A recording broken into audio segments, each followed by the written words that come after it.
ప్రార్థనాపూర్వకంగా వాక్య భాగాన్ని మనము ధ్యానించుకుందాం. గత వారము ఏ వాక్యాన్ని ధ్యానించాను చెప్పండి, మీరే తీస్తాను నేను.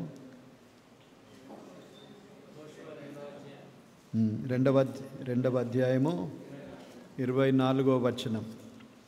యెహోషువ గ్రంథము 2వ అధ్యాయము 24వ వచనాన్ని చదువుకుందాం. మరియు వారు ఆ దేశమంతయు యెహోవా మన చేతికి అప్పగించుచున్నాడు, మన భయము చేత ఆ దేశ నివాసులందరికీ ధైర్యము చెడియున్నదని యెహోషువతో అనిరి. దేవుడి మాటలు దీవించునుగాక. ఆమెన్.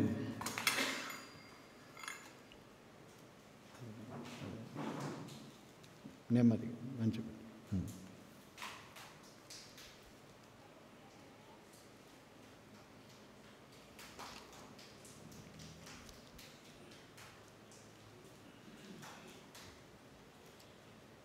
చిన్న ప్రార్థన చేసుకుందాము. ధ్యానం కొరకై ప్రార్థన చేసుకుందాం. పరిశుద్ధుడవైన మా దేవా, మా దయగల ప్రభువా, స్తోత్రాలు వందనాలు చెల్లిస్తున్నాం. మీ మహాకృప చేతనే ప్రభువా నేడు మిమ్మను ఆరాధించే ఈ భాగ్యము, ధన్యత మాకు అనుగ్రహించి ఉన్నందుకు స్తుతిస్తున్నాం. ఇంతవరకు మీ ఆత్మ ఆధీనములో నడిపిస్తూ మాతో ఉండి మీ కృపను అనుగ్రహిస్తూ ఉన్నావు ప్రభువా, మీకు స్తోత్రాలు. మరికొంత సమయం మీ సన్నిధిలో మేము ఇంకనూ నిలిచి ఉండగా, మీ మాటలు వినాలని మీ వైపు మేము చూస్తూ ఉండగా, ఈ వాక్య భాగాన్ని మాకు వినిపించినందుకు స్తుతిస్తూ ఉన్నాము. మీ కృపచేతనే మీ ఆత్మ ద్వారా మాకు మీ మాటలు వినిపించండి. మీ పక్షమున నిలిచిన నన్ను మీరు బలపరచండి. మీ మాటలు నా నోటికి అందించి మా అందరితో మీరు మాట్లాడుమని, ఘనత మహిమ ప్రభావములు మీరు పొందుమని యేసుక్రీస్తు నామమున కృతజ్ఞతతో ప్రార్థించి వేడుకుంటున్నాము తండ్రి. ఆమెన్. ప్రియులారా, గతసారి మనము ఇదే వాక్య భాగాన్ని ధ్యానించగా ఏం తెలుసుకున్నాం? ఇశ్రాయేలు ప్రజలతో వారు ఏం చేశారు? భయపడ్డారు. ఎందుకు భయపడ్డారు? భయపడడానికి కారణాలేంటో మనము ఆలోచన చేస్తూ ఉన్నాం. దేవుని ప్రజలమైన మనకు భయపడాలి లోకం, అపవాది, మన శరీరం.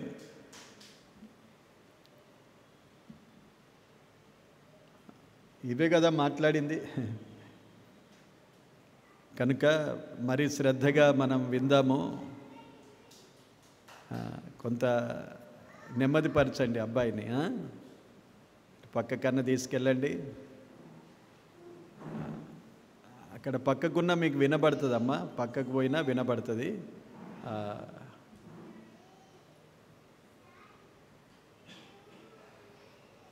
దేవుని ప్రజలం మనము. ఆనాడు ఇశ్రాయేలు ప్రజలు దేవుని ప్రజలు, ఈనాడు మనము దేవుని ప్రజలమే. వారు యోర్దాను దాటి ముందుకు సాగిపోవాలి. కనుక ముందుగా వారు ఏం చేశారంటే వేగుల వారిని పంపారు.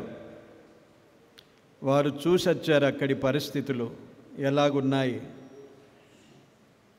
అక్కడి వారు ఎలా ఉన్నారు, ఏమనుకుంటున్నారు. ఈ విషయాలన్నీ తెలుసుకొని వచ్చి ఇక్కడ వారిచ్చిన సమాచారం ఇది. యెహోషువతో ఏం చెప్పారంటే, అక్కడి ప్రజలు మన భయము చేత వారు ధైర్యము చెడిపోయింది, వారిది ధైర్యం లేకుండా ఉన్నారు. మనలను గూర్చిన భయం వారికి ఉన్నది. కనుక మనం ఆ దేశాన్ని స్వాధీనపరుచుకుంటాం అనేది వారు చెప్పినారు. ఎందుకు భయపడ్డారు అనేది మనం ఆలోచించినప్పుడు వీరంతా ఒకే జనముగా వస్తూ ఉన్నారు. వారి ఐక్యతను బట్టి భయపడ్డారు. మనం ఆలోచించిన ఆత్మీయ సంగతులు నేడు మనకు సంబంధించిన విషయాలను మనం ఆలోచిస్తున్నాం. ఆనాడు జరిగిపోయింది చరిత్రను తెలుసుకోవడం గాక చరిత్రలో నుండి మనము నేర్చుకోవలసిన పాఠాలు ప్రాముఖ్యమైనవి. అవి దాని మీద మనం దృష్టి ఉంచాలి ఎక్కువగా. దేవుడు ఎలా వారికి తోడై ఉన్నాడు, ఎలా నడిపించాడు. అందుకే వారి ఇశ్రాయేలు యొక్క చరిత్ర మనము క్రమంగా ధ్యానిస్తూ వచ్చాం. ఆది కాండము నుండి మొదలుపెట్టాం మనము. వారికిని మనకును సంబంధం ఉన్నది. వారికిని మనకును దేవుడు ఒక్కడే. వారి దేవుడు వేరు కాదు, మన దేవుడు వేరు కాదు. మనందరి దేవుడు ఒక్కడే. వారు అబ్రహాము ద్వారా వాగ్దాన ప్రజలుగా దేవుడు ఎన్నుకున్నాడు. మనలను మన ప్రభువైన యేసుక్రీస్తు ద్వారా తన ప్రజలుగా దేవుడు ఏర్పరచుకున్నాడు. సర్వ మానవాళికి భాగ్యం ఇచ్చాడు. దేవుని ప్రజలగుటకు దేవుడు తన కృపను అనుగ్రహించాడు. ఎవరైతే యేసుక్రీస్తు ప్రభునందు విశ్వాసం ఉంచుతారో వారి పాపములు క్షమింపబడతాయి. మాత్రమే కాకుండా వారు దేవుని కుమారులుగా స్వీకరించబడతారు. దేవుని ప్రజలలో చేరుతారు. ఆ పరిశుద్ధ జనాంగములో మనము లెక్కించబడతాము. ఇటువంటి గొప్ప ఆధిక్యత దేవుడు మనకిచ్చాడు. దేవుని ప్రజలైన ఇశ్రాయేలు ప్రజలను చూచి వారు భయపడిపోయారు. భయపడడానికి కొన్ని కారణాలు మనం ఆలోచన చేస్తూ ఉన్నాం. అందులో ఒకటి వారి ఐక్యత. ఈరోజు మనం ఐక్యంగా ఉంటే అపవాది భయపడతాడు, లోకస్తులు భయపడతారు. మనకున్నవి మూడే కదా శత్రువులు ఎవరు అని ఆలోచన చేశాం. మనకున్న శత్రువులు ముగ్గురు. ఒకటి ప్రధానంగా అపవాది ఉన్నాడు. రెండవది లోకం మనకు శత్రువులే. మూడవది మన శరీరమే మనకు శత్రువని మనము బైబిల్లో ఉన్న మాటలే. మనము ఊహించడానికి ఆలోచించడానికి ఏమి లేదు. దేవుని వాక్యమే మనకు అలాగూ సెలవిస్తూ ఉన్నది. శత్రువైన వారు శత్రువులు భయపడాలి అంటే మనం ఆలోచన చేసే విషయాలను శ్రద్ధగా గ్రహించుదాము. ఐక్యత అనేది చాలా అవసరం. కుటుంబంలో కూడా చాలా ఐక్యతగా ఉండాలి. భార్య, భర్త, పిల్లలు అంతా ఏకంగా ఉండాలండి. తల్లిదండ్రులు ఒకటంటే పిల్లలు ఒకటి, భార్య ఒకటంటే భర్త ఒకటి. ఆ కుటుంబం ఎలాగుంటుందో ఊహించుకోండి. అది దేవుని కుటుంబముగా గుర్తించబడదు అసలు. అపవాది ఆధీనములో ఉండి కొనసాగే కుటుంబం అది. కానీ మనం దేవుని ప్రజలము, దేవుని పిల్లలము. మన మధ్య మనతో ప్రభు ఎప్పుడూ మనలను పాలిస్తూ ఉండాలి. ఉండడం కాదు, ఆయన పాలనలో మనం ఉండాలి. ఆయనను ప్రభువుగా మనము పిలుస్తున్నాం, ప్రభువుగా అంగీకరించాము. ప్రభు అంటే అధికారి. ఆయన అధికారములో ఉండాలి కుటుంబం అంతా.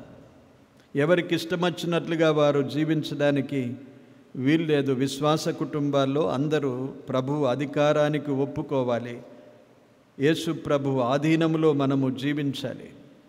అప్పుడే ఆ కుటుంబం చాలా సంతోషంగా, ఫలభరితంగా ప్రభు కొరకు జీవించగలుగుతుంది. అలాగే సంఘములో కూడా మంచి ఐక్యత కలిగి ఉండాలి. ఐక్యత ఉన్నప్పుడు అపవాది సమీపించలేడు. శత్రువు మనలను సమీపించలేడు. అందుకే బాలాకు రాజు భయపడిపోయాడు. వారంతా ఏకజనముగా వస్తూ ఉన్నారు. 12 గోత్రాలు ఉన్నాయి కానీ ఏకంగా వస్తున్నారు. వేరువేరుగా రావడం లేదు. వారు వేరువేరుగా వస్తే ఈజీగా వారిని ఓడించగలడు. కానీ ఆ జనాంగాన్ని చూచి భయపడిపోయి వారిని ఎలా జయించేది అనే ఒక ఆలోచన కుయుక్తులను ఉపయోగించుకొని బిలాముతో శపిస్తే వీరు ఓడిపోతారు, దేవుడే వారిని నాశనం చేస్తాడు అనుకున్నాడు. కానీ దేవుడు ఆశీర్వదించిన ప్రజలు వారు. అలాగూ జరగలేదు. ఇప్పుడు వారు దాటబోతున్నారు. ఆ ప్రజలు భయపడుతున్నారు. భయపడడానికి కారణాలు, అబ్రహామునకు భయపడ్డారు. ఆలోచన చేశాం కదా, అబ్రహామునకు ఎందుకు భయపడ్డారు? అబ్రహాము దేవునికి భయపడువాడు గనుక అబ్రహాము నివసించే ఆ కనాను దేశములో పరదేశిగా ఉన్న అబ్రహామును ఏమన్నారు? నీవు మహారాజువై ఉన్నావు మాకన్నారు. కనుక అబ్రహామునకు భయపడ్డారు వారు. అబ్రహాము ఒంటరిగా వచ్చాడు, ఒంటరిగా నివసిస్తున్నాడు, దాసదాసీలున్నారు అంతే. అందరినీ విడిచిపెట్టి వచ్చాడు, కానీ దేవుడు అతనితో ఉన్నాడు. దేవునికి భయపడువాడు గనుక అతనికి ఆ దేశస్థులంతా భయపడుతున్నారు. రెండవది మనం ఏం చూసాము? ఇస్సాకుకు భయపడ్డారు వారు. ఫిలిస్తీయులు ఇస్సాకునకు భయపడి అబీమెలెకు రాజు ఏమన్నాడు? నీవు మా మధ్య నుండి వెళ్ళిపో అన్నారు. నీవు మాకంటే బలవంతుడవు కనుక నీవు మా నుండి వెళ్ళిపోమ్మని బ్రతిమిలాడారు. వెళ్ళిపోయాడు అక్కడి నుండి. మళ్ళీ బ్రతిమిలాడి తీసుకొచ్చారు. ఆ 26వ అధ్యాయంలో చూడండి, ఆది కాండములో ఉంటుంది ఆ మాటలు. ఎందుకంటే దేవుని చేత ఆశీర్వదింపబడినవాడు. ఇస్సాకు దేవుని చేత ఆశీర్వాదము పొందినవాడు. మనము మన ప్రభువైన యేసుక్రీస్తునందు ఆశీర్వదించబడిన ప్రజలం మనం. వారికి మనకు పోలికలు మనం చూస్తున్నాం కనుక మనకు కూడా భయపడాలి. మనం భయపడే వారంగా ఉండొద్దు లోకానికి, లోక ఆచారాలకు, ప్రజలకు, వారి యొక్క విధులు విధానాలకు భయపడుతూ బ్రతికితే నిజమైన విశ్వాస జీవితం కాదది. మనలను చూచి వారు భయపడాలి. మన ఆశీర్వాదం అంత గొప్పది. పరలోక విషయములలో ఆత్మ సంబంధమైన ప్రతి ఆశీర్వాదమును దేవుడు మనకు క్రీస్తు యేసునందు అనుగ్రహించెను అని ఎఫెసీ పత్రిక 1వ అధ్యాయము 3వ వచనములో మనం చూస్తాం. ఆశీర్వాదమునకు వారసుల మగుటకే దేవుడు మనలను పిలుచుకున్నాడు అని పేతురు పత్రికలో రాశాడు. దేవుడు మనకిచ్చిన ఆశీర్వాదము, మనలో ఉన్న ఈ ఆశీర్వాద స్థితిని ఎదుటివారు గమనించినప్పుడు వారు భయపడతారు. మనకు వీరు పూజిస్తూ వీరు ఆరాధిస్తున్న దేవుడు బహు గొప్పవాడు. ఆశీర్వాదం అంటే ఈ భూ సంబంధమైన అభివృద్ధి కాదు. మోసపోయారు. ఒకవేళ అదే ఆశీర్వాదం అనుకుంటే పొరపాటది. దైవ ఆశీర్వాదములు పొందిన మనలో ఒక గొప్ప మార్పును ఎదుటివారు చూస్తారు. మనకున్న సంతోషం, మనకున్న ఆనందం, మన జీవిత విధానం వారికి ఒక ఆశీర్వాదకరంగా అనిపిస్తుంది. మన దగ్గర ఏమి లేకపోవచ్చండి, అదంతా దైవ ఆశీర్వాదం వల్లనే ఐశ్వర్యం కలుగుతుందని సామెతల గ్రంథంలో వ్రాయబడింది. దేవుడు అలాగు మనలను అనాథలనుగా విడిచిపెట్టడు. సిగ్గుపడనక్కరలేని ప్రజలుగా మనలను దీవిస్తాడు. దేవుని మహాకృపను పొందుతూ ఉండాలి. కానీ అవే ఆశీర్వాదములు కావు భూమి మీద. అంటే ఎంత ఇక్కడ మనం పొందినా అదంతా విడిచిపెట్టిపోవాలి. శాశ్వతమైన ఒక ఆశీర్వాదాన్ని దేవుడు మనకిచ్చాడు.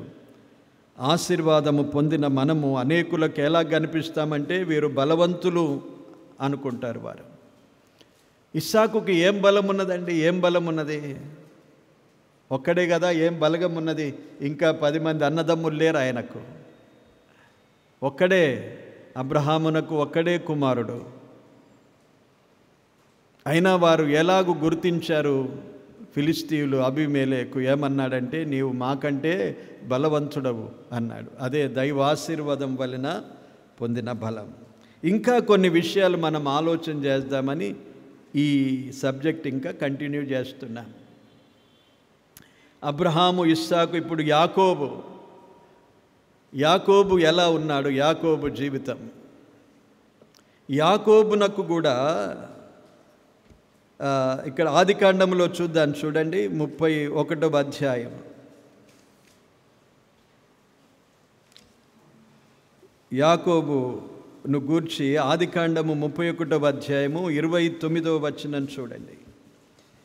మీకు హాని చేయుటకు నా చేతనవును, అయితే పోయిన రాత్రి మీ తండ్రి యొక్క దేవుడు నీవు యాకోబుతో మంచిగాని చెడ్డగాని పలుకకుము, జాగ్రత్త సుమి అని నాతో చెప్పెను అన్న. ఎవరంటున్నారు? వారి మామ. 20 సంవత్సరాలు అక్కడ ఉండిపోయాడు, కొలువు చేశాడు వారికి. తల్లిదండ్రుల నుండి పారిపోయాడు. మార్గమధ్యములో దేవుడు అతన్ని దర్శించాడు.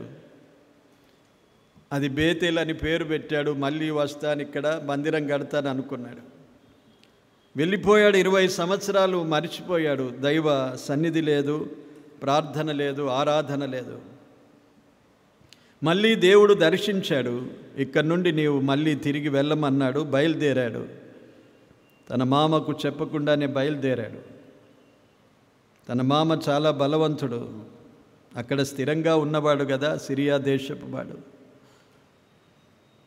కనుక ఏమంటున్నాడు చూడండి, హాని చేయుటకు నా చేతనవును అన్నాడు. హాని చేయడానికి చేతనైన వాడే.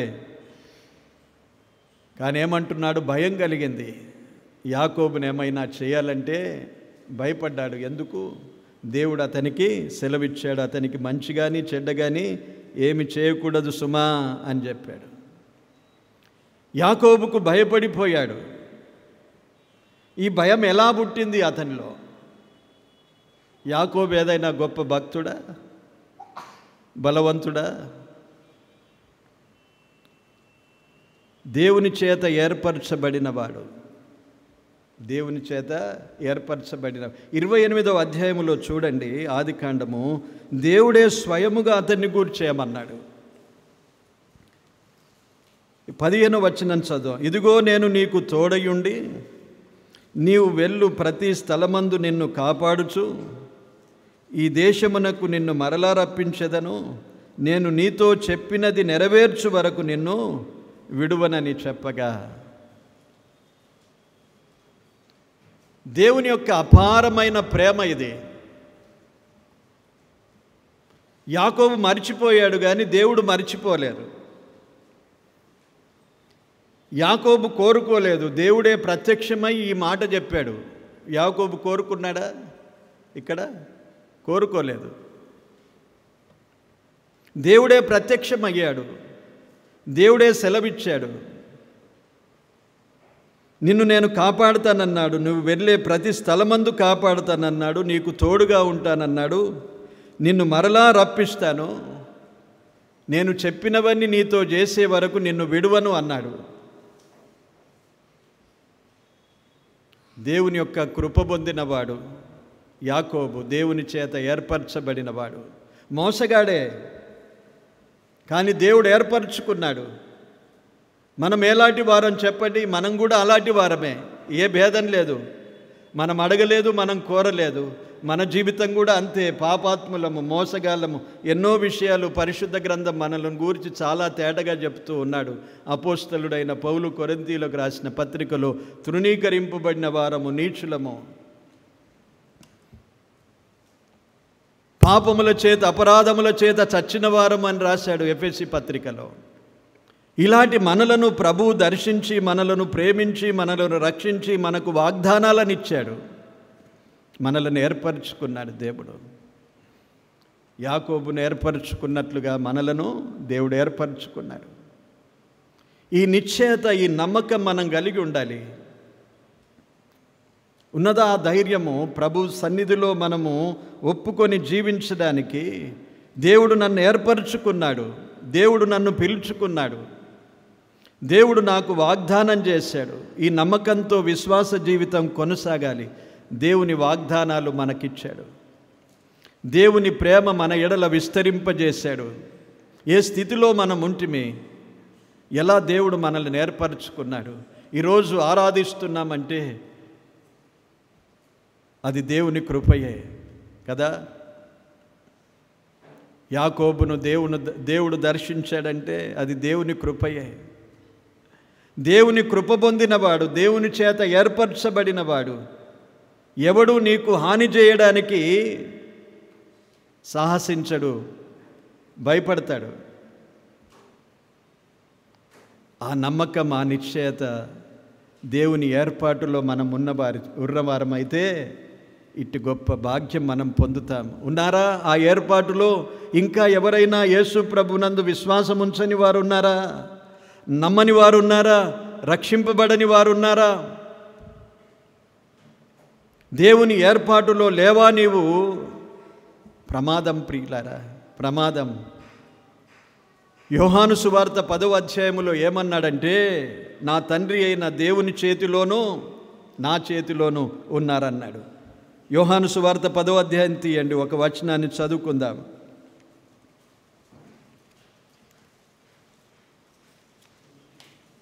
యోహాను సువార్త 10వ అధ్యాయం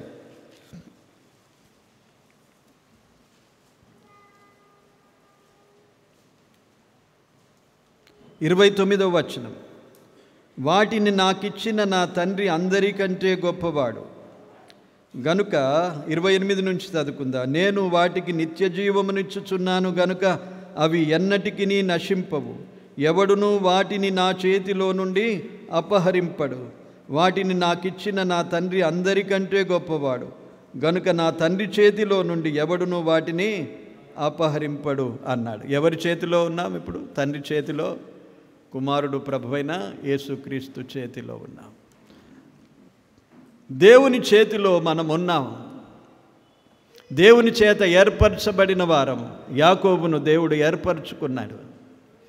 యాకోబును గూర్చిన వాగ్దానము జన్మలోనే దేవుడు ఆ ఏర్పాటు చేశాడు. జగత్తుకు పునాది వేయబడక ముందే మన కొరకు దేవుడు సంకల్పించాడు. ఎఫెసీ పత్రిక 1వ అధ్యాయములో మనము పుట్టకముందే యాకోబును ఎలా దేవుడు ఏర్పరచుకున్నాడో, గర్భము నుండి బయటకు రాకముందే దేవుడు తన తల్లికి, తన తండ్రికి తెలియజేశాడు. అలాగే జగత్తుకు పునాది వేయబడక ముందే దేవుడు మనలను క్రీస్తు యేసు ప్రభులో ఏర్పరచుకున్నాడు. ఎఫెసీ పత్రిక 1వ అధ్యాయం చదవండి. అందులో చాలా తేటగా ప్రభు రాశాడు. మన ఏర్పాటు ఇప్పటిది కాదు. జగత్తుకు పునాది వేయబడక ముందే దేవుడు మనల్ని ఏర్పరచుకున్నాడు. ఈ ఏర్పాటులో ఉన్నాము. ఆయన కృపను పొందుచున్నాము. దేవుని చేత ఏర్పరచబడిన వారము. నా గొర్రెలు అన్నాడు. అవి ఎలా ఉంటాయి? తండ్రి అయిన దేవుని చేతిలో, కుమారుడు ప్రభు అయిన యేసుక్రీస్తు చేతిలో మనం ఉన్నాం. ఎవడు మనలను అపహరించడు అని చెప్తున్నాడు. ఎవడు మనలను దొంగిలించకపోడు. ఎవడు మనలను ఏ హాని చేయడానికి సాహసించడు. యాకోబును తన మామ ఏదైనా చేయగలిగినవాడు, ఎంతైనా శక్తి ఉన్నది కానీ ముట్టలేకపోతున్నాడు. దేవుని యొక్క కాపుదల ఉన్నది, దేవుని భయం ఉన్నది. దేవుని ప్రజలను గూర్చిన భయము అపవాదికి ఉంటుందండి. దేవుడు తన ఆత్మచేత మనలను ముద్రిస్తాడు. ఎఫెసీ పత్రికలోనే ఉన్నది ముద్ర. కొరింథీ పత్రికలో కూడా రాశాడు. దేవుడు మనకు తన ఆత్మచేత ముద్రించాడు. ఆ ముద్ర అపవాది గమనిస్తాడు. అది అదృశ్యమైనది కదా, కనిపించదు మనకు. కానీ మనకు ఒక నిశ్చయత ఉన్నది. నేను ప్రభు రక్తములో కడగబడినానంటే తన ఆత్మచేత నేను ముద్రించబడిన వాడను. ఆ విశ్వాసము, ఆ నిరీక్షణ, ఆ నిశ్చయత మనం కలిగి ఉన్నప్పుడు ఈ ముద్ర ఎవరికి కనిపిస్తుంది? శత్రువైన సాతాను గుర్తించగలుగుతాడు. అందుకే అపవాది మనకే హాని చేయలేడు. చాలా భయపడుతూ బ్రతుకుతారు అపవాదికి. ఎవడైనా ఏదైనా చేశాడా? మంత్రం చేశాడా? జాదు టోనాలు చేశాడా? భయపడేవారు విశ్వాసులు కాదండి నేను చెప్పేది. అంటే మీకు నిశ్చయత లేదు. అసలు మీకే నిశ్చయత లేకపోతే అపవాది సులువుగా మనలను తన ఆధీనంలో చేసుకోగలుగుతాడు. కానీ నమ్మకం ఉంచండి, మనలను అపవాది తాకలేడు. భయపడతాడు. ఇక్కడ యాకోబును చూసి తన మామయ్య అయిన లాబాను భయపడిపోయాడు. మరొక మాట చూద్దాము. సమూయేలు గ్రంథము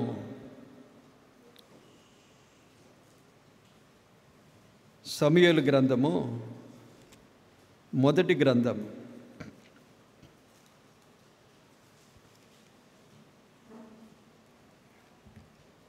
16వ అధ్యాయము 4వ వచనం.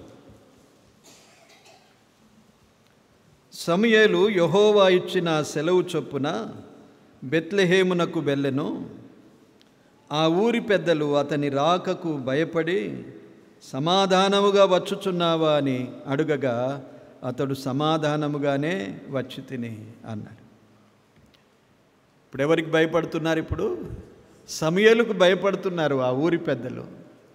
సమూయేలు వారి మధ్యనే సంచరించేవాడు, వారి మధ్యనే ఉన్నాడు ప్రవక్తగా. చాలా కాలం వరకు దేవుని ప్రత్యక్షత లేదు. ఏలీ తన కుమారులు దేవునికి అంగీకారముగా లేక దేవుని ప్రత్యక్షత వారికి దేవుడు ఇవ్వలేదు. చాలా కాలం జరిగిపోయిన తర్వాత సమూయేలును దేవుడు ఏర్పరచుకున్నాడు బాల్యము నుండే. సమూయేలు వారికి ప్రవక్తగా, న్యాయాధిపతిగా ఉన్నాడు, వారి మధ్య దీర్ఘదర్శిగా ఉన్నాడు. ఇప్పుడు సమూయేలుకు భయపడవలసిన అవసరం ఏంటి చెప్పండి? వారి మధ్యనే తిరుగుతున్నాడు. మీలో చాలామంది నాకు భయపడతారా లేదా? భయపడినట్లుగా నాకు అనిపిస్తుంది. నిజంగా భయపడతారో లేదో తెలియదు, కానీ నా ఎదుటైతే మీరందరూ భయపడ్డట్లుగానే దూరంగా ఉంటారు. మాట్లాడడానికి కూడా చాలా వెనుకదీస్తారు. సమూయేలుకు ఎందుకు భయపడుతున్నారు? ఎందుకు భయపడుతున్నారంటే సమూయేలు యొక్క చరిత్రలో ఒక ప్రధానమైన అతనిలో ఉన్న ఒక లక్ష్యం ఏంటంటే, అతడు ప్రార్థనాపరుడు. ప్రవక్త, దేవుని చేత ప్రవక్తగా వాడబడుతున్నాడు, కానీ ప్రార్థనాపరుడు. ఆయన ప్రార్థనాపరుడు. 99వ కీర్తనలో ఉన్నది కదా, సమూయేలు ఎందులో లెక్కించబడ్డాడు? ప్రార్థనాపరులలో లెక్కించబడ్డాడు.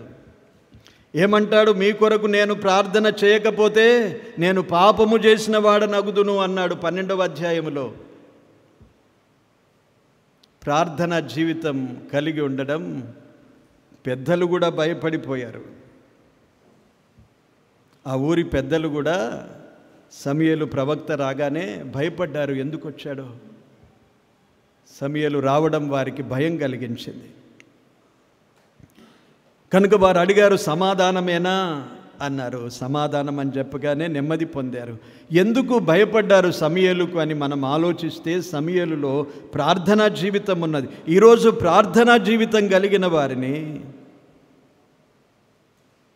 ఇలాంటి గౌరవం పొందుతారు. అనేకులు భయపడతారు ప్రార్థనా పరులకు. తెలియకుండానే భయం కలుగుతుందండి. నీవు ప్రార్థనా జీవితం కలిగి ఉంటే నీ ప్రవర్తన, నీ మాట విధానం, నీ తీరు, నీ లక్షణాలు అన్నీ ఎదుటివారికి ఒక అద్భుతమైన దృశ్యంగా నీవు కనిపిస్తావు, అద్భుతమైన వ్యక్తిగా కనిపిస్తావు. సమూయేలు వారికంటే బలవంతుడేం కాదు, శరీరరీతిగా బలవంతుడు కాదు, వృద్ధుడైపోతున్నాడు ఇప్పుడు సమూయేలు.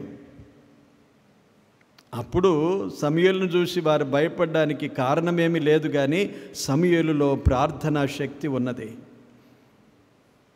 దేవుడు అతన్ని బలముగా వాడుకుంటున్నాడు. వారి మధ్య ఒక దీర్ఘదర్శిగా, ఒక ప్రవక్తగా వాడుకుంటున్నాడు.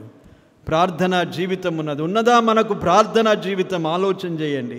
ప్రార్థిస్తున్నావు, అవసరతల కొరకు ప్రార్థించేది ప్రార్థనా జీవితంగా గుర్తించద్దు. మనము భారముతో ప్రార్థించేది ప్రార్థనా జీవితం. అది అవసరతల కొరకు ఎవరైనా ప్రార్థన చేస్తారు.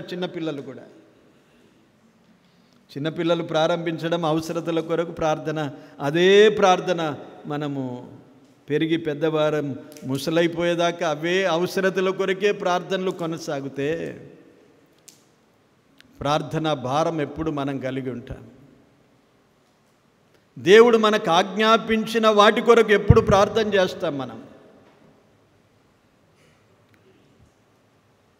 దేవుడు ఒక భారాన్ని పెట్టాడు, మీరు సర్వలోకానికి వెళ్ళి సువార్త ప్రకటించమన్నాడు కదా. మనం ప్రకటించలేము. రోమీయులకు రాసిన పత్రిక 10వ అధ్యాయములో ఏమని ఉన్నది? పంపమన్నాడు. పంపేవారు లేకపోతే ఎలా ప్రకటిస్తారు?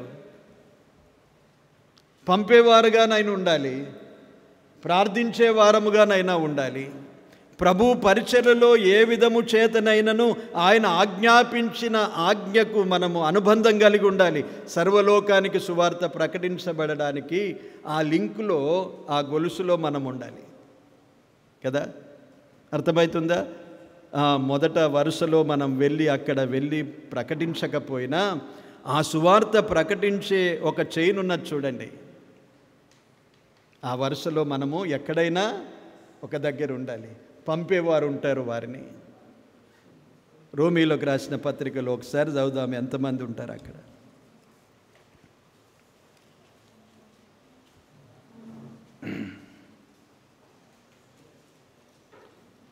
పదవ అధ్యాయము 13వ వచనం చదువుకుందాం. ఎందుకనగా ప్రభు నామమును బట్టి ప్రార్థన చేయువాడెవడో వాడు రక్షింపబడును. వారు విశ్వసింపని వానికి ఎట్లు ప్రార్థన చేయుదురు? వినని వానిని ఎట్లు విశ్వసించుదురు? ప్రకటించువాడు లేకుండా వారెట్లు విందురు? ప్రకటించువారు పంపబడని ఎడల ఎట్లు ప్రకటించుదురు? ఇందు విషయమై ఉత్తమమైన వాటిని గూర్చిన సువార్త ప్రకటించు వారి పాదములు ఎంతో సుందరమైనవి అని వ్రాయబడి ఉన్నది. అయినను అందరూ సువార్తకు లోబడలేదు అని చెప్పాడు. ఇక్కడ మనకు అర్థమవుతుంది కదా ఎలా సువార్త అందుతుంది, ఎలా ఒకడు ప్రార్థించి రక్షించబడతాడు. ఒకడు ప్రభు నామమున ప్రార్థన చేసి తన జీవితాన్ని, పాపములను ఒప్పుకున్నప్పుడు రక్షింపబడతాడు. ప్రార్థించాలి. వాడు ఎలా ప్రార్థిస్తాడు? వానికి విశ్వాసం కావాలి. విశ్వసించాలి అంటే వాడు వినాలి. వినుట వలన విశ్వాసం కలుగును అన్నాడు. ఆ వినిపించేవాడు కావాలి, ప్రకటించేవాడు కావాలి సువార్త. ఆ ప్రకటించేవారు ఎలా వెళ్ళాలి? ప్రకటించేవారిని పంపేవారు ఉండాలి కదా. ఎంతమంది ఉన్నారో దానికి అనుబంధంగా. ఎక్కడైనా మనం ఉన్నామా ఆ స్థలంలో? అది సువార్త. ప్రభు మనకు ఆజ్ఞాపించినది, మీరు సర్వలోకానికి వెళ్ళి సువార్త ప్రకటించమని చెప్పాడు కదా. ప్రత్యక్షంగా మనం వెళ్ళలేకపోయినా ఆ వెళ్ళగలిగే వారి వరుసలో మనము ఎక్కడో ఒక చోట వారికి సహాయకరంగా మనం ఉండాలి. అది దేవుడు మనకు ఆజ్ఞాపించిన ఆజ్ఞలు. వెళ్ళేవారి కొరకు ప్రార్థన చేసే ఒక గుంపు ఉండాలి, ప్రార్థన చేసే ఒక బృందం ఉండాలి, సంఘములో ఒక ప్రార్థన చేసే యోధులు ఉండాలి. ఉన్నారా చెప్పండి? రండి 10 మంది ప్రతి సోమవారం దినమంతా ప్రార్థన చేద్దాం. అక్కడ శనివారం సమయం దొరికితే లేకపోయినా అరగంట సేపు ప్రార్థన చేసే పని కన్నా, సమయం లేదన్నా కానీ అందరి సమయాన్ని తీసుకొని అరగంట సేపు ప్రార్థన చేయుట కంటే, ప్రార్థనలో ఆసక్తి ఉన్నవారు ఒక దినమంతా ప్రార్థన చేయడానికి సిద్ధపడండి. ప్రార్థన యోధులుగా సిద్ధపడండి. ప్రార్థనా బృందం ఉండాలి, పట్టుదలతో ప్రార్థించేవారు ఉండాలి. సంఘములో సమస్యలన్నీ మాయమైపోతాయండి.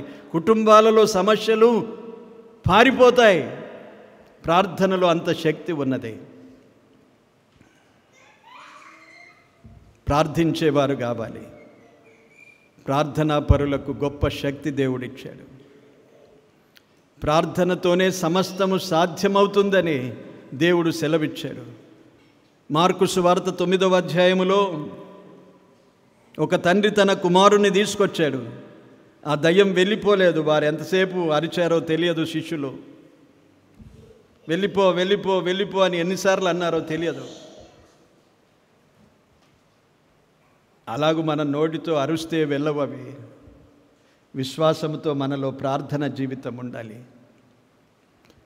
అపవిత్రాత్మలు వెళ్ళిపోవడానికి అక్కడ చెప్పాడు. వారు అడిగారు, ప్రభువా మేము ఇంతసేపు అరిచాము, ఇంతసేపు ప్రయత్నం చేశాము, ఆ దయ్యాన్ని వెళ్ళగొట్టడానికి ప్రయత్నం. అంటే మనకు తెలుసు కదా ఎలా చేస్తారు. మనం ఇప్పుడు టీవీల్లో చూస్తున్నాం.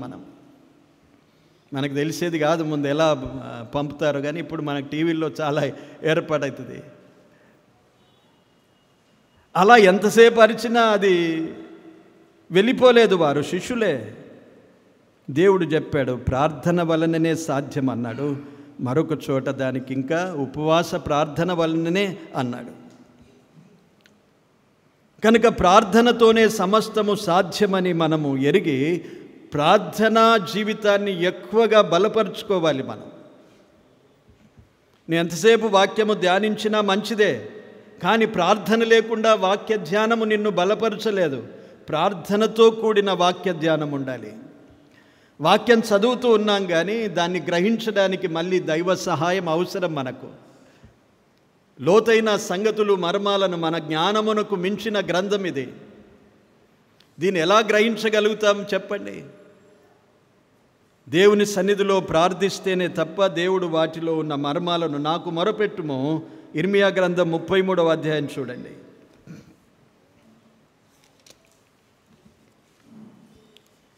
ఇర్మియా గ్రంథం 33వ అధ్యాయం 3వ వచనము. నాకు మొరపెట్టుము, నేను నీకు ఉత్తరమిచ్చేదను. నీవు గ్రహింపలేని గొప్ప సంగతులను, గూఢమైన సంగతులను నీకు తెలియజేతును అన్నాడు కదా. ప్రార్థన చేస్తేనే, మొరపెడితేనే గూఢమైన సంగతులు ఉన్నాయి, మర్మాలు ఉన్నాయి. యెహోవా భక్తులకు తన మర్మములను తెలియజేయును అని వ్రాయబడింది కీర్తనల్లో. ఈ మర్మాలను, దేవుని సత్యాన్ని మనము ఎరగాలంటే ప్రార్థన చేయాలి. ప్రార్థన లేకుండా వాక్యము ఎంతసేపు ధ్యానించినా అందులోనివి గ్రహించలేం మనం. కనుక ప్రార్థనా జీవితం అనేది చాలా ప్రాముఖ్యమైనది. ప్రార్థించే వారికి అపవాది భయపడతాడు. అపవాదికి ఎంతసేపు నీవు వాక్యం చెప్పినా నీకు ప్రతిగా చెప్తాడు. మళ్ళీ ప్రభువుకే చెప్పాడు, వాక్యాలు తీసి చూపించాడు. నీ గ్రంథములో ఇలాగున్నది కదా అన్నాడు. మత్తయి సువార్త 3వ అధ్యాయము అనుకుంటాను కదా. బాప్తిసం పొంది బయటకు వచ్చిన తర్వాత అడవిలో, అరణ్యములో 40 రోజులు ఉపవాసం ఉన్న తర్వాత ఆకలి కొనినప్పుడు అపవాది మాట్లాడిన మాటలన్నీ దేవుని వాక్యములోనివే. కనుక నీవు ఎంతసేపు వాక్యము మాట్లాడినా ఆ వాక్యానికి ప్రత్యుత్తరము, వాక్యానికి ప్రతివాక్యము వాడు బోధిస్తాడు నీకు. కానీ ప్రార్థన మాత్రం చేయలేడు. ప్రార్థించే వారికే భయపడతాడు. కనుక ప్రార్థనా జీవితం ఎక్కువగా అలవాటు చేసుకోండి. ప్రతి విషయములో ప్రార్థన చేయడం, పట్టుదలతో ప్రార్థన చేయడం, విశ్వాసంతో ప్రార్థన చేయడం. ప్రార్థనా జీవితానికి దేవుడిచ్చిన గొప్ప అధికారం ఏంటంటే విశ్వాస సహితమైన ప్రార్థన ఒక రోగిని స్వస్థపరచును అన్నాడు. మరేమన్నాడు? నీతిమంతుని ప్రార్థన మనఃపూర్వకమైనదై బహు బలము గలదై ఉండును అన్నాడు. బలమైన ప్రార్థన అన్నాడు. నీతిమంతుని ప్రార్థన, మనస్ఫూర్తిగా విశ్వాసముతో ప్రార్థించే ప్రార్థన బహుబలంగా ఉంటుందన్నాడు. సమూయేలు ప్రార్థనాపరుడు గనుక భయపడిపోయారు. ప్రార్థనా పరులకు భయపడతారు ఎవరైనా. అపవాది భయపడతాడు, ఎదుటివారు భయపడతారు. ఆ సాహసం చేయరు. నీ మాటలు అలాగుంటాయి, ప్రార్థనా పరుని మాటలు అలాగుంటాయి. మరికొన్ని మాటలు చూద్దాం కదా. రెండు విషయాలను మనం ఈరోజు ఆలోచన చేశాం. ద్వితీయోపదేశకాండము 28వ అధ్యాయం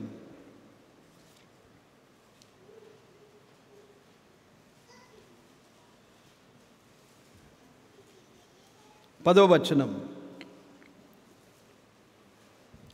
భూప్రజలందరూ యెహోవా నామమున నీవు పిలువబడుచుండుట చూచి నీకు భయపడుదురు అన్నాడు. ఎందుకు భయపడతారట? యెహోవా నామమున నీవు పిలువబడుచుండుట చూచి వారు భయపడతారు. యేసు నామమును కలిగి ఉండడం అనేకులకు భయం కలిగిస్తుంది.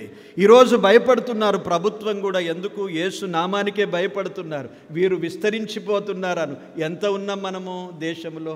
20% కూడా లేరు, అయినా భయపడుతున్నారు. భారతదేశం ఈరోజు భయపడి ఎన్నో ఎన్నో చట్టాలు ప్రవేశపెడుతున్నారు విరోధమైనవి. యాంటీ కన్వర్షన్, మత మార్పిడి జరుపుకోకూడదు అంటున్నారు. భారతదేశంలో ఇప్పుడు మనము చాలా తక్కువ మైనారిటీసే, కానీ వారు చట్టాలు తీసుకురావడానికి వారికి భయం. ఎందుకు భయపడ్డారు వారు? యేసు నామమే వారిని భయపెడుతుంది. యేసు నామమే భయపెడుతుంది. ఆ నామాన్ని కలిగి ఉండాలి. నేను యేసు ప్రభుని నమ్ముకున్నానని చెప్పగలుగుతావా? ఎక్కడైనా భయపడతావా? సందర్భాలను బట్టి అందరూ క్రైస్తవులే ఉంటే అక్కడ నిర్భయంగా చెప్పగలుగుతావు. ఎక్కడైనా అన్యుల మధ్య, ఆఫీస్లో, స్నేహితుల మధ్య దాచుకుంటావా నీ యొక్క స్థితిని? ఎందుకు నీవు ప్రసాదం తినలేమంటే ఏం చెప్తావు అక్కడ? లేకుంటే తప్పించుకొని వెళ్ళిపోతావు అక్కడి నుండి? ఎందుకు నీవు పూజ చేయడం లేదు అని చెప్పినప్పుడు ఏమని చెప్తావు? ఇవన్నీ మనకు కలిగే శోధనలు, పరీక్షలు ఇవి. నా నామమును ఎవరు ఒప్పుకుంటారో ప్రభు ఏమన్నాడు? పరలోకమందు నేనును వారిని గూర్చి ఒప్పుకుంటానన్నాడు. ఆయన నామాన్ని భరించుచున్న మనము, ఆయన నామమును కలిగిన మనము, ఆయన నామాన్ని ఒప్పుకునే సాక్ష్యం మనకు ఉండాలి. ఆఫీసులలో చాలామంది భయపడిపోతారు,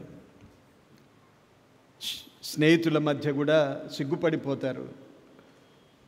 సిగ్గుపడడానికి దేవుని నామం అంత బలహీనమైనది కాదు ప్రియులారా. చాలా నష్టపోతాం. బంధువుల మధ్య కూడా మనం చెప్పుకోవడానికి సిగ్గుపడకూడదు, భయపడకూడదు. నేను నమ్మిన ప్రభువును నేను ఎరుగుదును అన్నాడు అపోస్తలుడైన పౌలు. నీవెరిగి ఉంటే భయపడవు. అసలు ఎరగకుండేనే భయం నీకు. యేసు ప్రభువుని ఇంకా ఎరగలేదన్నట్లుగానే ఉంటే నీకు భయం కలుగుతుంది. కానీ నీవు యేసు ప్రభువును ఎరిగినావని నీవు సాక్ష్యము కనుక చెప్పగలిగితే ఎదుటివారు భయపడతారు. అది దేవుడు సెలవిచ్చిన మాట.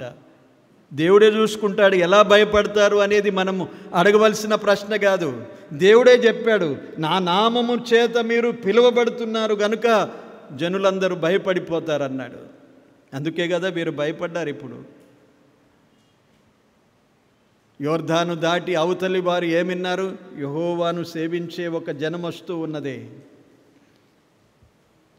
ఆ యెహోవా నామమును విని వారు భయపడ్డారు. ఈరోజు మనలను గురించి కాదు, మనలో ఉన్న ప్రభువును గురించి. అందుకే ఏమన్నాడు? మీలో ఉన్నవాడు లోకములో ఉన్నవానికంటే గొప్పవాడు. మనలో ఉన్నవాన్ని గూర్చి భయపడతారు. మనలో ఉన్నవాడు చాలా గొప్పవాడు. అందుకే ఈరోజు దేశాలు భయపడిపోతున్నారు. క్రైస్తవులను ఎక్కడో అణిచేయాలని ప్రయాసపడుతున్నారు.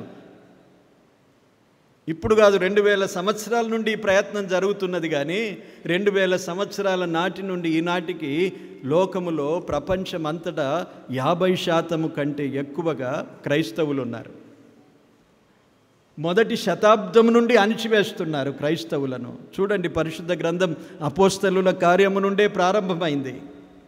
అది మొదటి శతాబ్దం. అదే ఆ తర్వాత ఇంకా చాలా భయంకరంగా కొనసాగాయి హింసలు, ఇప్పటికీ జరుగుతున్నాయి.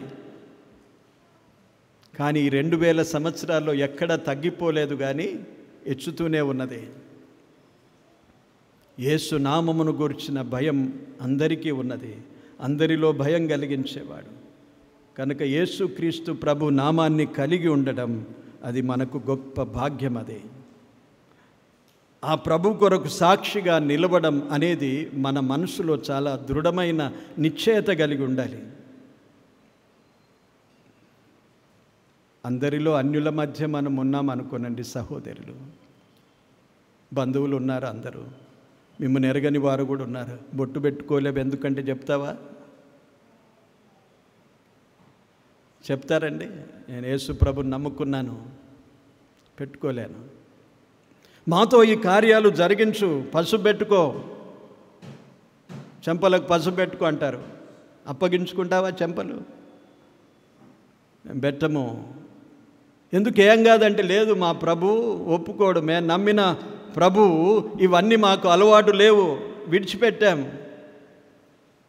పర్వాలేదు, ఏమవుతుంది, పసుపే కదా, శరీరానికి అందం కదా, శరీరానికి ఆరోగ్యం కదా అనుకునే సహోదరులు లేరా?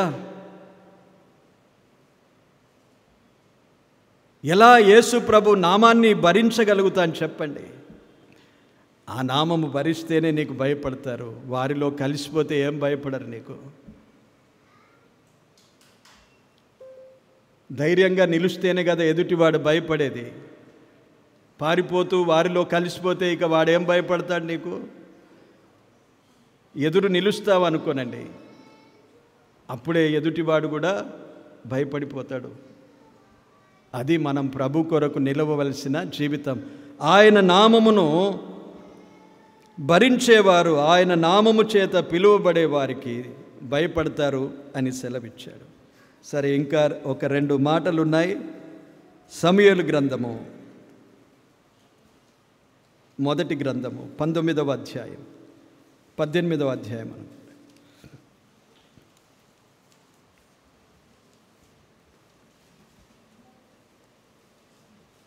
12వ వచనం.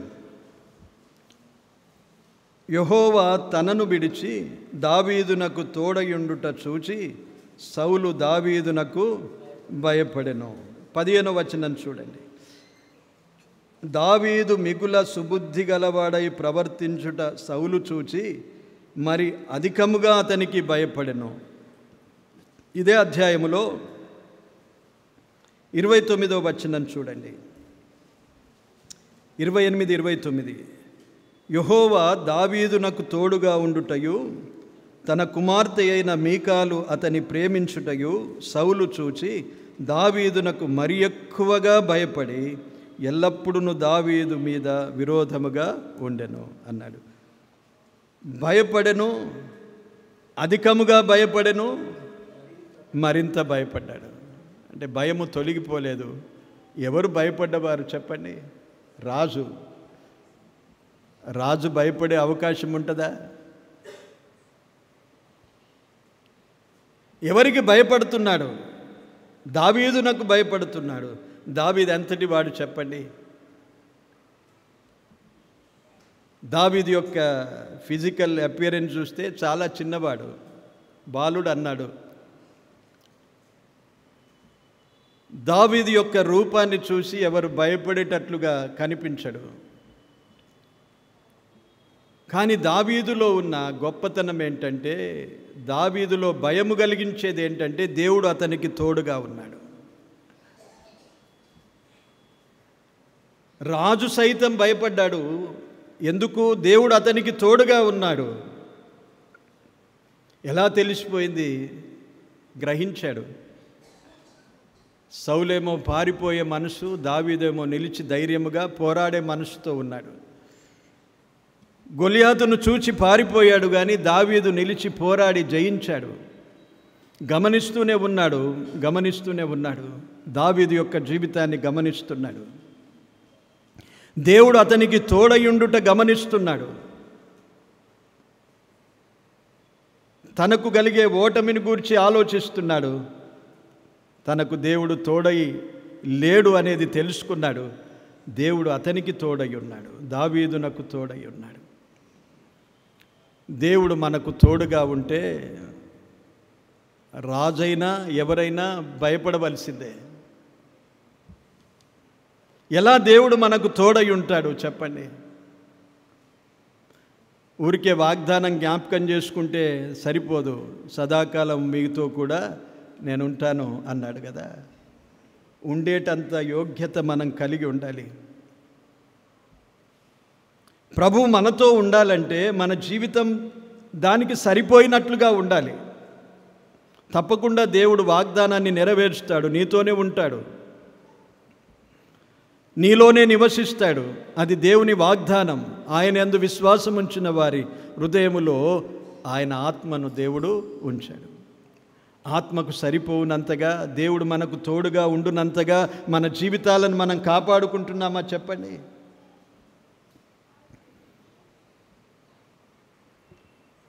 ఎవరైనా మనల్ని ఆహ్వానించారనుకోనండి, మనం వెళ్తాము. అక్కడ ఒకవేళ మనం ఉండే పరిస్థితి లేకపోతే ఎంతసేపు ఉంటాను చెప్పండి? మనకు అనుకూలంగా అక్కడ ఏమీ శుభ్రంగా లేరు, సరి అయినట్లుగా లేరు, సరి అయిన మర్యాద లేదు, సరి అయిన గౌరవం లేదు, సరి అయిన సిద్ధపాటు లేదు. ఇవన్నీ లేకపోతే ఎంతసేపు ఉంటా? నీళ్లు కూడా తాగాలని అనిపించదు కొన్నిసార్లు. అలాంటి పరిస్థితులు ఉంటాయండి. మనం ఉండగలుగుతామా? నాకు చాలా మొదట్లో నేను ఇంకా అప్పుడు ఒక ఆసక్తితో దేవుడు నడిపిస్తూ ఉండగా ఒక సేవకునితో నేను ఒక గ్రామానికి వెళ్ళాను. ఆ సేవకునితో వెళ్ళి ఒకరింటిలో చాలా ఎండాకాలం, అది చాలా మంచి విశ్వాసులు, చాలా ప్రేమిస్తారు. ఇప్పుడు ఆ సహోదరి లేదు, ఇప్పుడు తనున్నాడు పెద్దగా. వారింటికి వెళ్తే ఎలా చేశారంటే నిమ్మకాయ రసం చేసిస్తారు. సాధారణంగా మనం ఏం చేస్తామండి, పిండిస్తాం కదా. వారు పూర్తిగా చేతునంతా లోపల కలిపి నీళ్ళలో ఆ నీరిస్తున్నారు మనకు, నిమ్మకాయ రసం. మనం బాంబేలో ఉన్నాం, కొంత శుభ్రంగా, మనము కొంత అలవాటు మనకు. అయినా ఏమీ అనలేకపోయాము, తీసుకున్నాం. కానీ సాధారణంగా మనము ఇలాంటి పరిస్థితులు ఉంటే మనం ఉండలేము. మనుషులమే మనం ఇలాంటివన్నీ ఆలోచిస్తే, దేవదేవుడు పరిశుద్ధుడు, ఎన్నటెన్నటికి పరిశుద్ధతయే ఆయనకు అనుకూలం అని చెప్పిన దేవుడు, నీలో పరిశుద్ధత లేకపోతే నీతో ఎలా తోడుగా ఉంటాడని అనుకుంటాను చెప్పు. అప్పుడప్పుడు దర్శిస్తూ వెళ్ళిపోతూ ఉంటాడేమో, ప్రార్థన చేసినప్పుడు ఎలా సహాయం చేసి వెళ్ళిపోతాడు. కానీ నీతో ఉండాలంటే, ప్రార్థన చేసినప్పుడెల్లా ప్రభు సహాయపడడానికి యేసుక్రీస్తు ప్రభు మన కొరకు విజ్ఞాపన చేస్తున్నాడు తండ్రి దగ్గర. అందుకే ప్రభు తన కుడి హస్తముతో మనలను బలపరుస్తూ, ధైర్యపరుస్తూ, ఆదరిస్తూ ఉంటూ ఉన్నాడు. కానీ నీలో నివసించాలి అంటే నీవెలా ఉండాలి? దావీదు తన జీవితాన్ని ఎలా కాపాడుకున్నాడంటే 26వ కీర్తన చదండి. ఎట్టి కాన్ఫిడెన్స్తో దేవుని సన్నిధిలో మాట్లాడుతున్నాడు. 26వ కీర్తన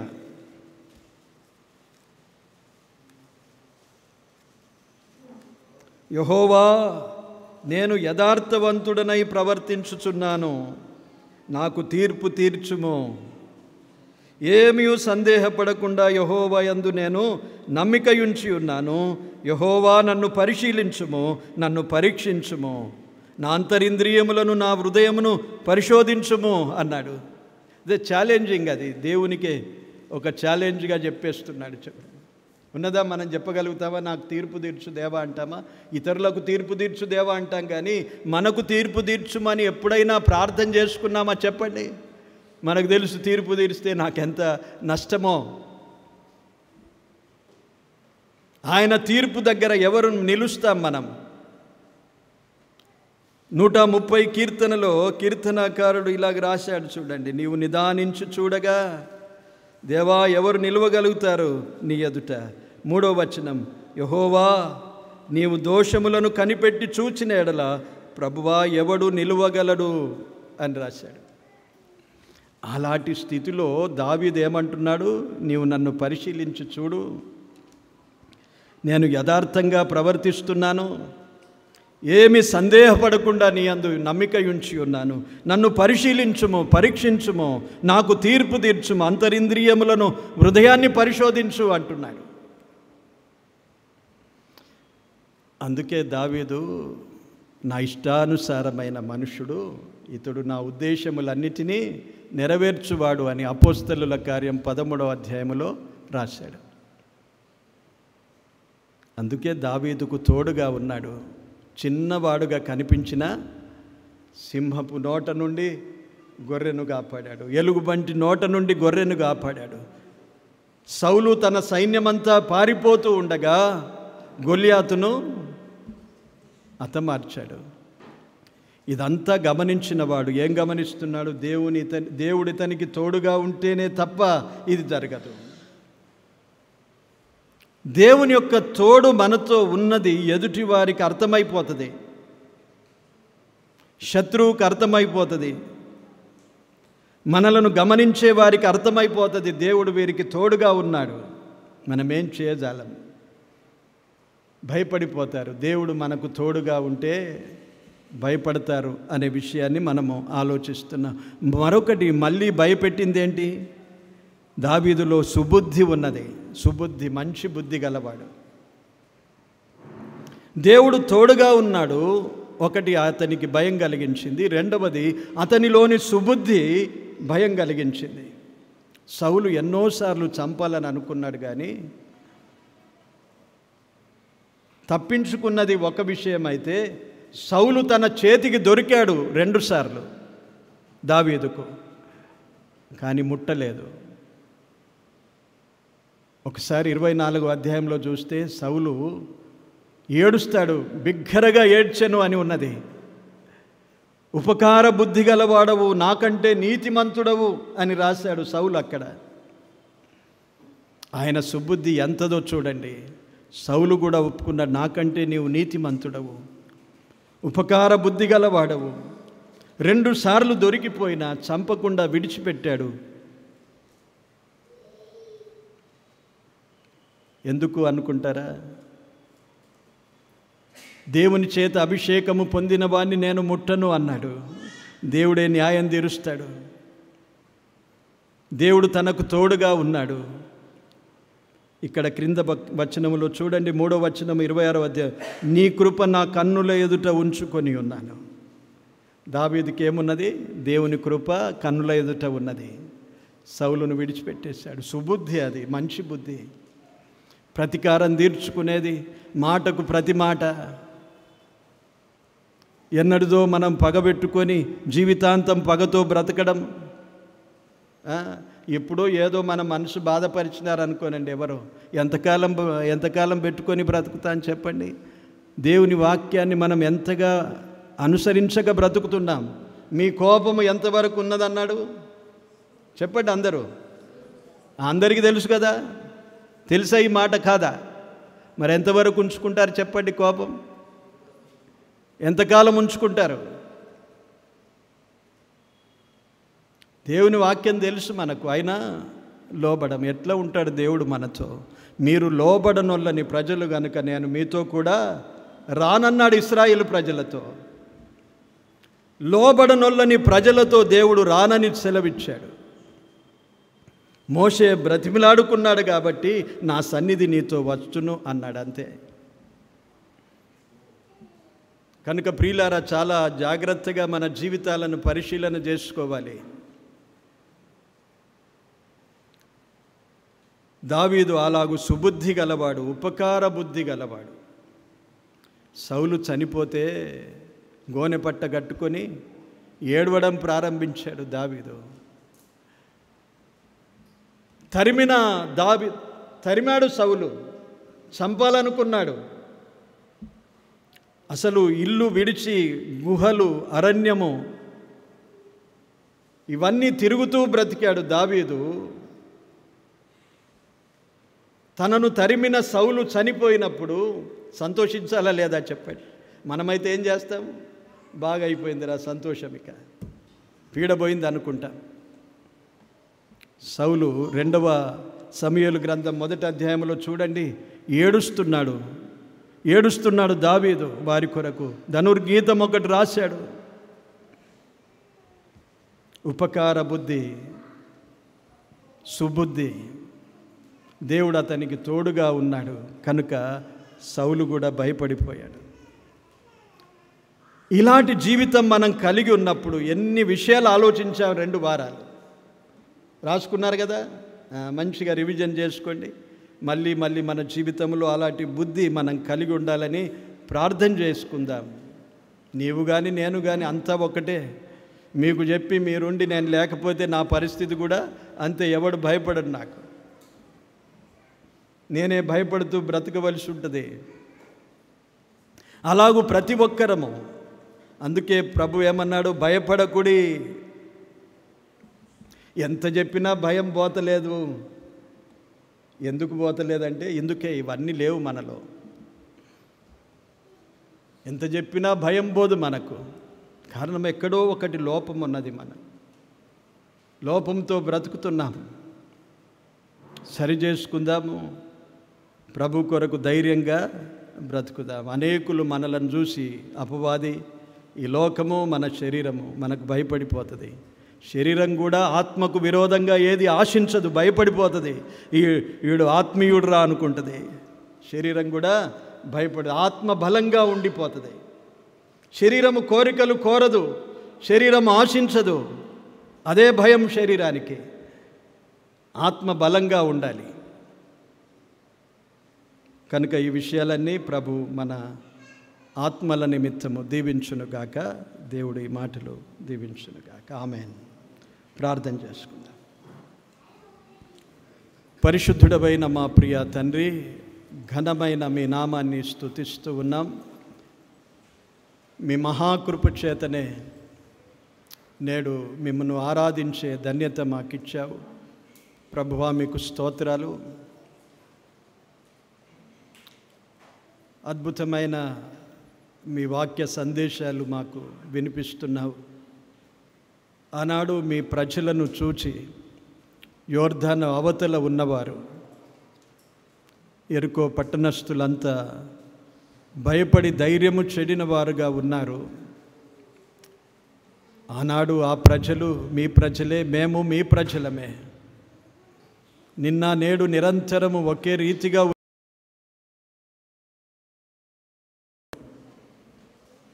మమ్మను గూర్చి భయపడాలి అంటే ఎన్నో విషయాలు మాకు నేర్పించావు. స్తోత్రములు ప్రభువా. శత్రువైన అపవాది, శత్రువైన లోకము, శత్రువైన మా శరీరమే మమ్మను చూచి భయపడాలి.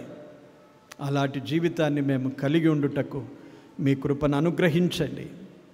విన్నవన్నీ, మీరు నేర్పినవన్నీ మేము ధ్యానిస్తూ ఆ ప్రకారంగా మా జీవితాన్ని క్రమపరుచుకోవడానికి మీ కృపను మాకు అనుగ్రహించమని ఘనత, మహిమ, ప్రభావములు మీకే చెల్లిస్తూ తిరిగి మా గృహాలకు మేము విడివిడిగా వెళ్ళుచుండగా మా అందరి ప్రయాణాల్లో తోడయుండి క్షేమంగా నడిపించమని, దీవెనలతో మమ్మను పంపమని మరొకసారి దేవా మీ చిత్తమైతే కలుసుకునే కృపనిమ్మని, వచ్చే వారం ప్రభువా సంఘముతో ఇక్కడ నేనుండను, నన్నును మీరు బలపరచండి. మళ్ళీ కలుసుకునే వరకు మేమందరము మీ యందు ఆనందిస్తూ మిమ్మను ఘనపరిచే కృప మాకు అనుగ్రహించుమని యేసుక్రీస్తు నామమున కృతజ్ఞతతో ప్రార్థించి వేడుకుంటున్నాము తండ్రి. ఆమేన్. ఆమేన్. యేసయ్య నామమే బలమైన దుర్గము, నా తోడై నిలచి క్షేమముగా నన్ను దాచి. యేసయ్య నామమే బలమైన దుర్గము, నా తోడై నిలచి క్షేమముగా నన్ను దాచి. నన్నెంతగానో కరుణించి, నన్నెంతగానో కరుణించి, పవిత్ర లేఖనాలతో ఉజ్జీవింపజేసెనే. చుంటెతేనే దారల కన్నా యేసునామమే మధురం, యేసయ్య సన్నిధినే మరువజాలను. చుంటెతేనే దారల కన్నా యేసునామమే మధురం, యేసయ్య సన్నిధినే మరువజాలను. జీవిత కాలమంతా ఆనందించెదా, యేసయ్యనే ఆరాధించెదా.